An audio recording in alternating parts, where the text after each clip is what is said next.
Board. It is December 18th, 2025.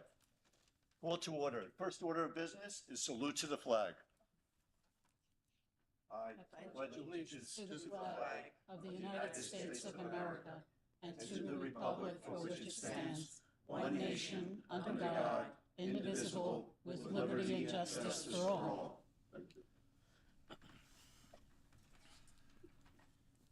Okay.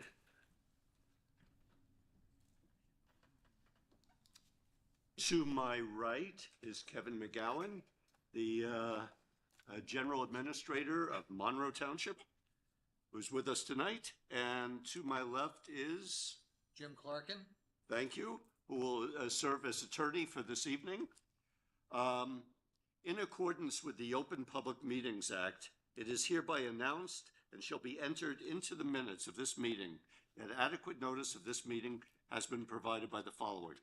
1, posted on the bulletin board of the office of the Township Clerk. 2, posted on the bulletin boards within the municipal complex. 3, printed in the Home News Tribune and Cranberry Press on December 27th, 2024. 4, posted on the Monroe Township website and sent to those individuals who've requested personal notice. Before we do the roll call, I'm going to ask everyone here to turn off their phones since we are recording, and therefore the call from your relatives will wait till later. Okay, may we have a roll call? Kevin? Vice Chairman, Mr. Rolfin. Here. Ms. Brodsky. Here. Mr. Manish Patel. Ms. Demiani. Here. Mr. Slavacek. Here. Mr. Weiner. Dr. Kinsey. Councilwoman Cohen. Yes. Mayor's Representative, Mr. Patel. Yeah. Chairman Gaffrey. You have a quorum. Yes, we have a quorum. That is good. We can proceed. Okay, the first order of business, you all received the information by email. You have the minutes of the regular meeting that was held in November. Have you all had a chance to review the minutes? Yes. Okay. Any questions, comments? If not, will someone make a motion? I make a motion to approve. Okay, motion and second. All in favor? Aye. Any nays? One abstention, rest are ayes. I believe we had 6 people here, so that's 5 and 1, so it passes. It certainly passes. Excellent. Okay. Next order of business is applications. None. Memorializations. None. Exactly. Public portion, we'll get to that, but I'd like to do first our discussion item. There's a public hearing and a recommendation of non-condemnation area in need of redevelopment study for blocks 148, lot 36.01, and blocks 37, and others as well.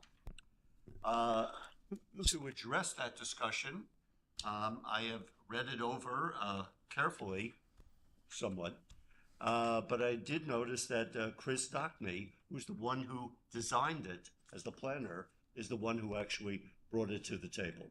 So, Chris, if you will, tell us about it.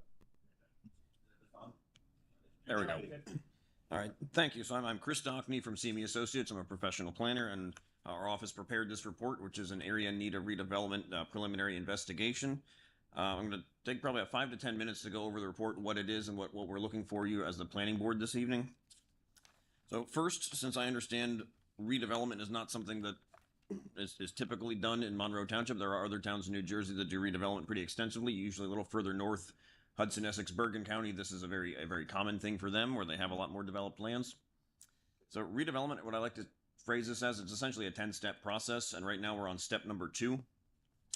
The first step is that, or jump back, what redevelopment is, the local redevelopment and housing laws, it's the third iteration of the original Blighted Properties Act from back in the 1940s. The idea being there are certain properties that are in bad condition, and there is a public incentive, a public benefit to trying to encourage redevelopment of those properties rather than just rezoning a property and waiting to see what happens. The primary benefit to redevelopment from a municipal perspective is that it allows the governing body or a redevelopment agency the ability to potentially negotiate with a developer to actively seek improvements to properties instead of just waiting for somebody to come with a site plan application to the planning board. So the first step in this process, though, is that the governing body, which is the town council, has to adopt a resolution identifying areas that they want to be investigated to see if they meet any of the criteria necessary for designation. And there are 8 criteria that range from, the buildings are dilapidated to the building was burned down by fire, obsolete. Generally, there's something wrong with the property that's making it very difficult for productive development to happen there. The governing body adopts a resolution and they ask the planning board to undertake an investigation. And then typically the town hires a planner such as me to prepare those investigation reports, and we come to you with our findings. And so that's step 2, is the investigation at the planning board is where we are. Where what we're looking for tonight is that you would essentially agree with the findings in this report, that you think this property is in need of redevelopment by statute, and you make a recommendation back to the township council saying, we agree with the findings of the report and we recommend you designate it an area in need of redevelopment. Once that is done, there are a few more steps. The governing body has to adopt another resolution accepting your findings or rejecting it. It's really their prerogative. Following that, then a redevelopment plan is developed as essentially a new zoning ordinance for the property, which goes through the governing body first, then to this board for consideration, then back to the governing body to be adopted as an ordinance. Then after that, the town can seek out potential developers where they would negotiate with the town over development rights to the property. And then after that, they could come back to this board with potentially a site plan. And then after that, assuming they could get approvals here, they go get building construction permits. So this stage is purely a fact-finding mission of there's, like I said, the 8 criteria for redevelopment. Does this property meet any of those criteria or not? That's all we're here for. Those later stages are all independent processes of this. So even if you find this to be in need of redevelopment, there's no guarantee of what would happen next. That's still, those get worked out at later stages. All right, so this property in particular, what we're talking about, it's an 86-acre property, the former municipal landfill on Spotswood Gravel Hill Road. And for the record, it consists of block 148, lot 37, and some smaller buffer properties for the landfill, which is block 148, lot 36.01, block 148.60, lots 23.01, 24, 25, 26, and 27. Like I said, this is the former municipal landfill. Altogether, these properties are about 90 acres off of Spotswood Gravel Hill Road. The buffer properties have frontage on Lonnie Street and Laurie Street. They are all undeveloped. The landfill, as I said, this is a former, or I think technically still a Superfund site. As a former landfill, it is a contaminated property. It's been capped, is my understanding, but there have been problems in the past dealing with this landfill. There has been some leaching, and there's still it's an actively monitored environmental site as an NJD or US EPA Superfund site, as well as gets monitored and I think overseen by NJDEP, oversees the process through which a private company had been monitoring and providing maintenance on the site. Now, like I said, there's 8 criteria. In order to designate need of redevelopment, there needs to be a finding that any site meets at least one of the criteria. I'll very quickly go through those. Criteria A is that the buildings are substandard, unsafe, or dilapidated. That wouldn't apply here because there's no buildings there. Criteria B is vacant buildings where there's a former commercial property and it's been vacant for some time. Somebody moved out and it's getting neglected. That doesn't apply here either. What does apply, in my opinion, is criteria C, and that is land that is owned by the municipality, the county, a local housing authority, a redevelopment agency, or essentially any publicly owned land that is unimproved vacant land and has remained so for a period of 10 years and is unlikely to be developed by private capital for some reason, and one of which is the nature of the soil or the topography or the lack of means of access. And in this case, you have very contaminated soil, making it, even if the town were to sell this to someone, very unlikely that someone's just going to come in and be able to build something here because it is a Superfund site. D is very similar to A. It's buildings that are dilapidated and obsolete. E is really a more of a tax and title issue, is where there's multiple owners of a property that can't really agree with each other on what they want to do, who actually owns the rights. In those cases, the town can step in and declare something in need of redevelopment. That doesn't apply here. This is the landfill is township owned. F is properties have been destroyed by fire. To my knowledge, there have been no fires here. No. G is any areas in a urban enterprise zone. This is not in a UEZ, so that would not apply. And the last one, which is a bit of a broad criteria, but it does technically apply here. That is, the designated of the delineated area is consistent with smart growth planning principles adopted pursuant to law or regulation. And what that means in terms of redevelopment is if something is in what's called a smart growth area as per the state development and redevelopment plan, as well as the Office of Planning Advocacy, they have a map of smart growth areas. And that means on the state planning and map, planning areas 1 and 2, which are the metropolitan and suburban planning areas, those are designated the areas where the state has identified they believe there is sufficient infrastructure to support future growth or infill development. This is in planning area 2, which is known as the suburban planning area. The majority of the town is in planning area 2. So that would, and the redevelopment of this site or purposing this former landfill into something productive would advance the purposes of smart growth as called for in the state development and redevelopment plan. So I think this meets criteria H as well. And then we also do the 4 buffer properties that are adjacent to the landfill that have frontage on Lori and Lonnie. We feel those meet the same criteria, but also the law allows for what's known as Section 3, and those are properties that otherwise may not necessarily meet the criteria, meaning there's not necessarily anything wrong with them, but in order to properly, effectively redevelop an area, their inclusion would be necessary. That's generally included for if you've got, say, a row in a more urban area, you got 10 properties in a row, and 5 on the left, 4 on the right, all definitely they've got dilapidated buildings, and there's one in the middle that property, there's nothing really wrong with it, but you really got to redevelop the entire block, so you can include that property under what's known as Section 3. These other properties who think, even though they can technically meet the other criteria, we want to include them also through Section 3 because that provides additional frontage that would facilitate some development potentially in the future. And really, that's all I have here. This one's, in terms of redevelopment, pretty cut and dry. The whole purpose of redevelopment is to provide municipal incentives and a little bit more authority on the municipal level to pursue improvements to properties that have been problems in the past. And it's a Superfund site. It's a landfill. You don't get much more problem properties than that. And so my recommendation here, well, if anybody has any questions first, my recommendation is you accept the report. You make a recommendation to the governing body that this does meet the criteria necessary for designation as an area in need of redevelopment under the local redevelopment and housing law. Mr. Chairman, if I could, just before we take any questions, just want to give some background as to why the township has asked the planning board to consider this as an area in need of redevelopment. As the mayor has talked about at various council meetings and in public correspondence with residents, this landfill site has been, I won't get into the long history of it, but it has been problematic with environmental concerns over the years. The township is actually engaged in a federal lawsuit with the current operator of the landfill. As part of settling that lawsuit and moving on to a different and better operator of the landfill, we are working with a company who creates solar arrays on top of closed landfills throughout the state and even in other states. And so declaring this as an area in need of redevelopment opens up the opportunity to move away from the current operator, bring in the new operator, sell them the property, and then allow them to construct these solar fields on top. And the residents surrounding that area would have priority toward a community solar program to lessen their electric bills. That's just another benefit. So I just want to give you sort of the factual background of how we got here and why the Township Council has asked the Planning Board to consider this tonight, and I appreciate it. Thank you.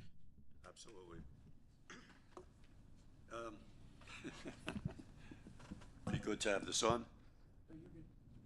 Yeah, I hope so. Now you are. Okay. Just checking, anyone else have any immediate questions before we go further? Please. With the solar panels, they're going to be on top of that hill that's there right now, and because I'm concerned about what's underneath all that. Did they drill down and did they see what was underneath all that dirt? Because I know that's where people used to dump. There's probably antiques under there right now. We did not conduct any subsurface soil examinations for this report. Ultimately, any developer that wants to install the solar panels, they would have to do further environmental investigations as well as engineering review of the structural stability in terms of anything they want to put on top of that. But that would be a couple of steps after this would be putting together that redevelopment plan, and that sort of thing could all be part of the redevelopment plan, as well as ultimately a site plan review if it comes to that before this board. Could we tell them to remove the landfill? How can we do that? I'm honestly, I'm not an expert in the process of remediating landfills and what's involved in capping and what the EPA requires in terms of the remediation before they can put solar on top. I do know it is something the state encourages. There are tax benefits as well as I believe either state and or federal programs specific to placing solar fields on top of landfills. And there's a process in place that's, I believe, governed by DEP. Yeah, so I just wanted to give just a little more background. So the company that we're working with, as Chris said, would have to do, and it's already actually begun doing those environmental analysis. Now, this is a closed landfill that's been under monitoring by the NJDEP, and they put out a report every year or every several years, just talking about the health and the stability of the cap. Again, none of us here are experts in that, and the company that's going to be developing this site for solar in particular has a history and a good history and experience of doing this on other closed landfills. But that process is also done under strict DEP permits and oversight. So, Mark, I don't know if anything else. Mark Rasmussen, go ahead. That was the answer there. The solar company has done this on numerous other closed landfill sites. They're very familiar with the DEP and EPA process of doing that, and obviously familiar with building on top of landfills. So I'm very comfortable with the firm that we've been discussing with. Okay, because I know that hill is very high, and there's a lot underneath it. So I'm concerned for the environment. And Agreed. Anyone else on this side want to questions at this point? Okay. When our member was just talking about being concerned about the environment, I moved here 50 years ago. And 50 years ago, I was hearing about the Monroe Township landfill and all the things that may have been put into it. So is there a specific, do they do specific tests to find if there's running water underneath, what might be in? What do they do? I'm honestly not sure what the specifics are. I really couldn't answer that with any certainty. Okay. So, Mr. Chairman, to add a little bit of the history, this is Monroe Township's landfill. Yep. This is township property. Absolutely. We are, we have responsibility for it. So what this designation does, as it's been said, it opens it up to the redevelopment. It doesn't remove the landfill. It doesn't eliminate it. The landfill is capped in accordance with the EPA and DEP requirements. So my understanding of solar coming in on a landfill is they build it on top, they build it on the surface. There's no essential removal of the garbage that's in the ground that's been buried there for a number of years. So the landfill still remains, it's just capped. What it does for Monroe Township is the obligation of maintaining that cap, because there is a maintenance of the cap over time as the landfill settles, where the cap may have to be restored or additional fill needs to be brought on site. So that maintenance responsibility going into the future would now fall on the solar company who is putting on the solar panels. So that would relieve the obligations, for the township, and it puts it on them directly with the DEP and the EPA. You want to jump in?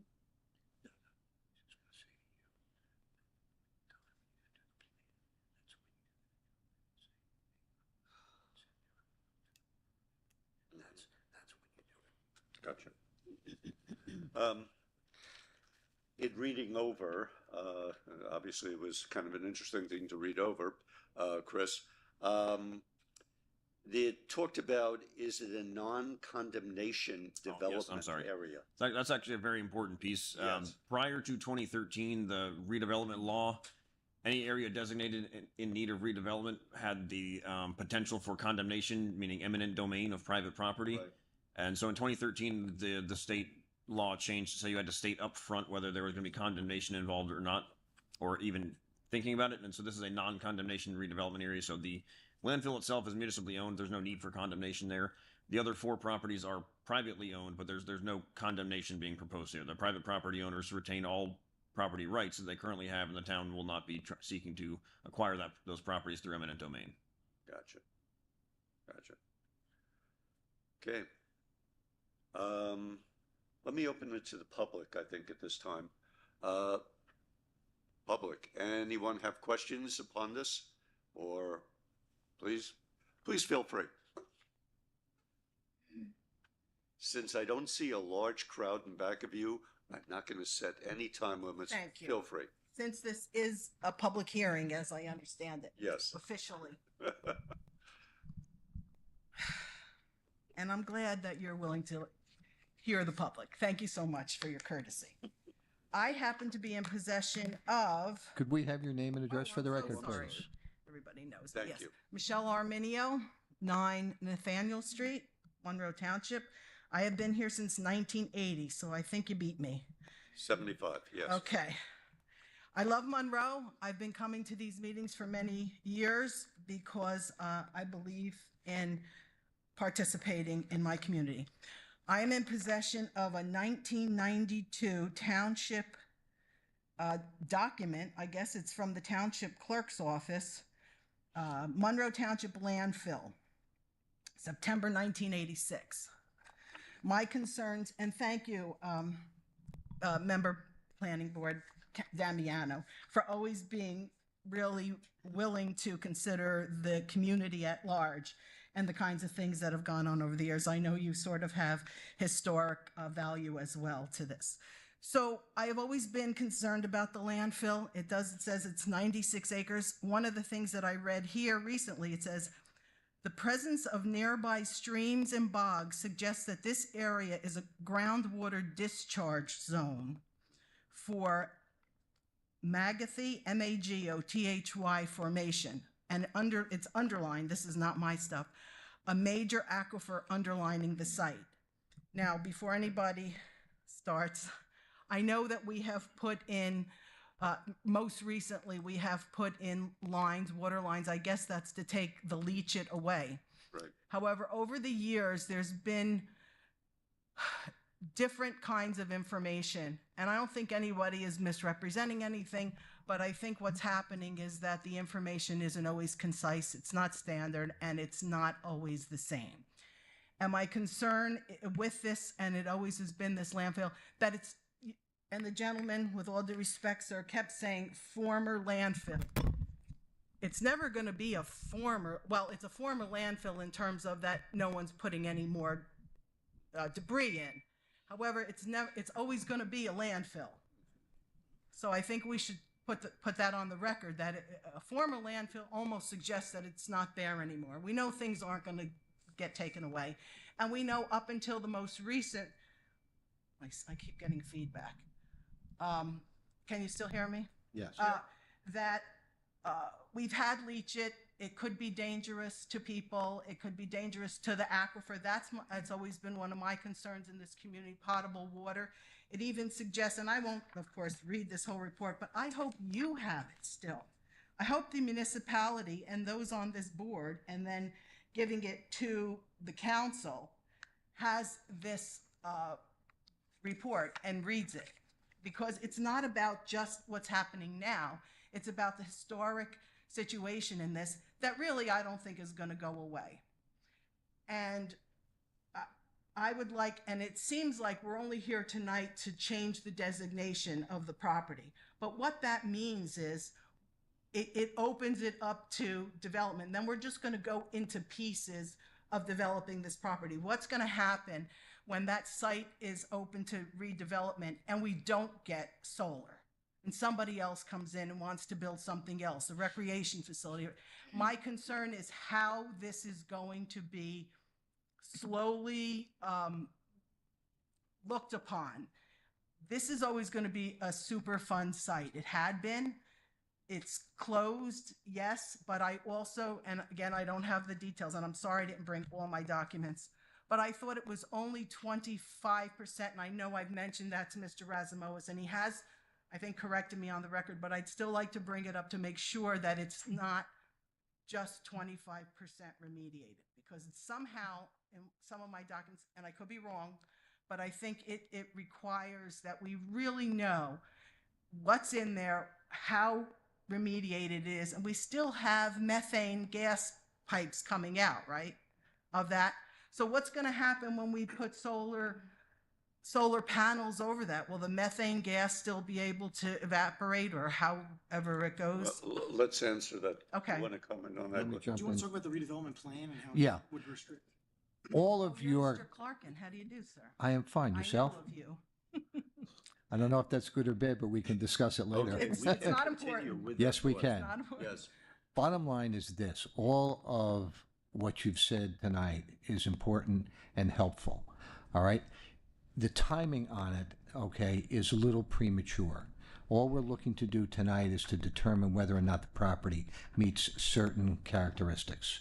But my suggestion to you is that the document you brought and all of the other documentation that you didn't, okay, you can send, okay, to Kevin, all right? And we're going to make sure that it's analyzed as part of the next step, which is the redevelopment plan. The redevelopment plan sets forth certain things like what's the permitted use, how high could these solar panels be, what kind of buffering there'll be, what are their setbacks, okay? But it will also address the underlying conditions of the ground and what testing and analysis needs to be performed, all right, in order to promote the health and safety for the citizens of Monroe. And I thank you for that. And I know that that's the process, but I've been coming here long enough that the process gets skewed along the way. Again, I'm not casting aspersions or saying anything negative about how it goes, but I have been coming to these meetings long enough that things change very slowly. Something might be said on the record now, but by the time things happen, it's an entirely different situation. So my point of coming up here to speak is let's address these things now. We addressed the leach it and all that, but it's still not finished. Right. From what happened, just a few years ago. I mean, we could have said, oh, the landfill is closed. Well, how come just a few years ago we're still having issues with it? My point is to change the designation is all well and good, and I don't see technically any harm in the process, but the process is dubious at times. And as Ms. Damiano has said, and her concern for the community, I think we should get another, before we designate it as that, we should get another environmental impact statement, another survey, whatever it takes to let us know what's really down there. And just out of curiosity, now that we're moving that liquid, I guess it's liquid, from that area, has that been analyzed at all? Mr. Chairman, so the leachate is now removed from the site via a pump station and a force main that pumps it out to our pump station number 6. That material is analyzed on a regular basis. It has to be per DEP, and it also has to be for the Middlesex County Utilities Authority to accept it. So yes, the answer is yes. And when do they do it? Well, I've also had this discussion at another meeting. Again, I don't know if it's zoning, planning, or council, but the enforcement of the DEP rules. When was the last time they came out to look at that site? When was the last time the Middlesex County authorities came out to observe it? When was the last time we got that report? Mr. Chairman, I don't have a timeline of any of those things, but I just sort of to reiterate Mr. Clarkin's point that during the redevelopment plan phase is when the town council will get to decide what the permitted uses are, what the environmental testing that needs to happen. This is sort of a limited jurisdiction in this case. And I'm going to end soon. I'll bring it to a close here, if I may. What the purpose for us tonight is to approve a study And I think some of the concerns that this resident has raised are the kind of concerns the study should review and address. So if there is something where the leachate has not been looked at, even though it's supposed to be measured, but hasn't been looked at in 10 years, then maybe that's what we should be doing and put that as part of the study itself. Mr. Reservoir. Chairman. Yes. So as far as the leachate, there Yes. will be leachate coming from the site. It could be forever. I mean, Right. I am not a landfill expert, Right. but it is a landfill. That's what it is. Doing nothing with this redevelopment, designating this an area in need of redevelopment, Right. leaves it exactly the way it is, keeps us Forever. in the lawsuit, and it'll work its way through court, and nothing changes. Gotcha. Again, by designating it an area in need of development, it starts a process. And I understand, Michelle, I understand your concern. We own the land. We own the main portion of the land, 80 plus acres or whatever it is. So we 86. control it. So it's not like we're designating an area of redevelopment that a developer owns.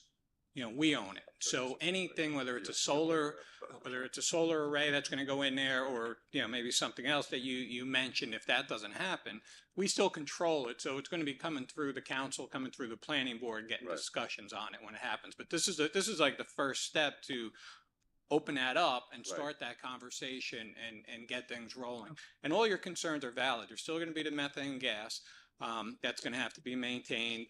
The release of that, as well as the leachate, and as I said before, any additional capping upon a DEP or EPA inspection is still, they're going to be maintained by, you know, the future owner, you know, if we get to that point of whether it's a solar array or company or not. Right. So. Okay. Thank you. And thank you. May I just, Uh, for the Just record. one more. Just one more. no, it's not a question, it's Okay. just a statement for the record.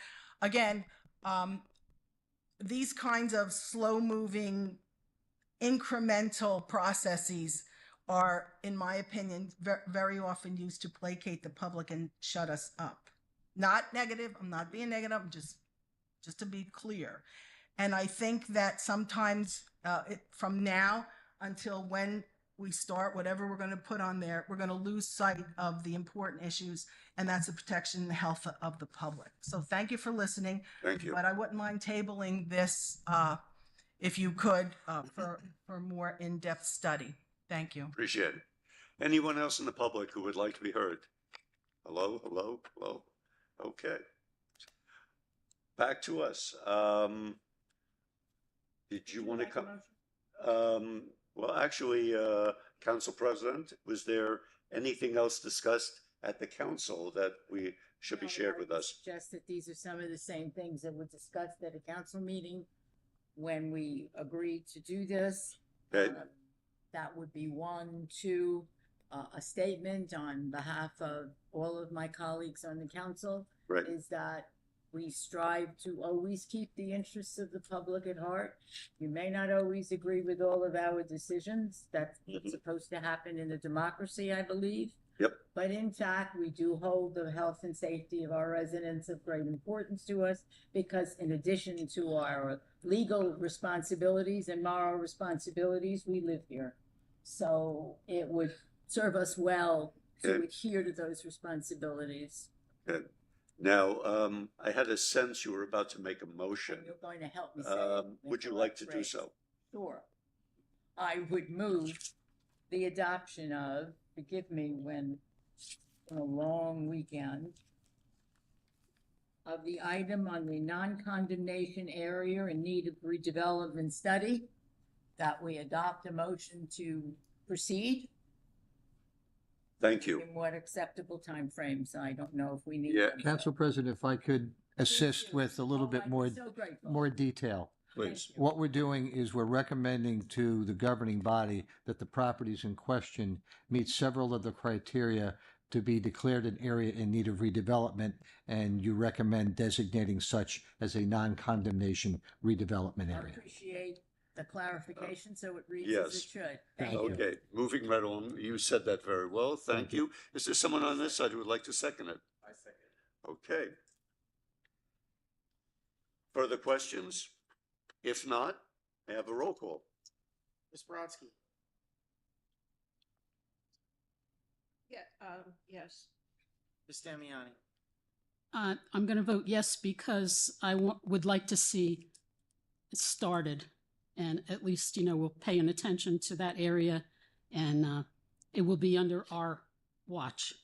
Yes. Mr. Patel. Yes. Council President. Yes.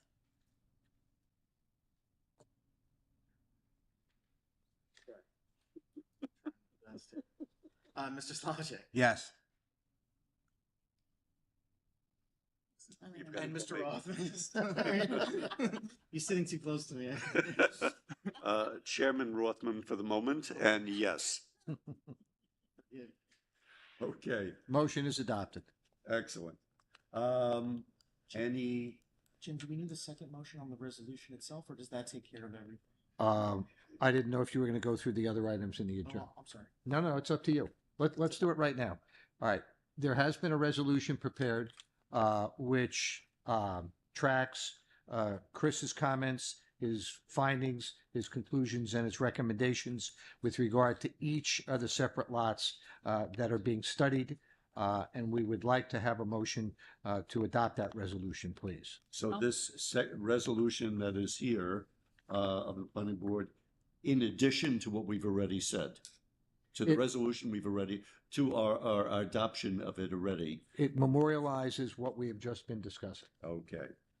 All right, may I have, Motion. motion? Second. Second. 2 seconds.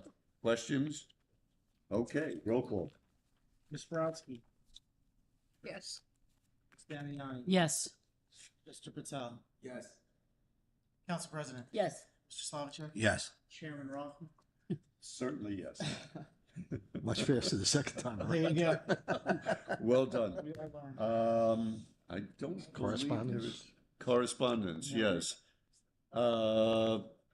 Well, the next meeting of the Monroe Township Planning Board is going to be January 22nd, 2026.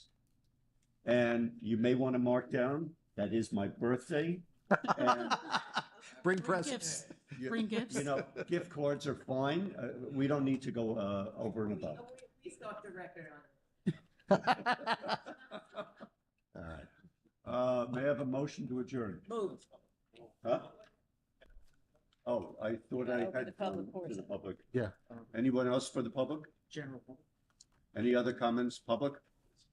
If not, public portion is closed. Thank you all. Open for public portion. Did you want to share something? One question, one thing. Feel free. You are so good to me, Mr. Rothman. Thank you so much. Yeah. You're gonna get in trouble for that. Very quickly, again, because I come here all the time, I feel that when we have nothing else on the agenda and we have public and discussion items that formal action may be taken, I feel that this agenda, you bury the lead. If it's possible for those who plan the agenda on a similar agenda like this, if we put the discussion items right under the applications, just move it around a little. I believe you have the authority to do that. Because I think this is a very important discussion. And when you just go to the website to see this, pull this down, it looks like there's nothing going on and people maybe don't show up. And you yourself mentioned there weren't many people in the public. I thank those who are here, but this was an important hearing. It's actually a public hearing. Right. Should be emphasized a little more on the agenda. So I would wish you can take that into consideration and thank you. An excellent suggestion. Thank you, sir. Okay. Move to adjourn? So moved. All ayes? Any nays? Aye. Ayes have it. By golly. Have a. Happy New Year.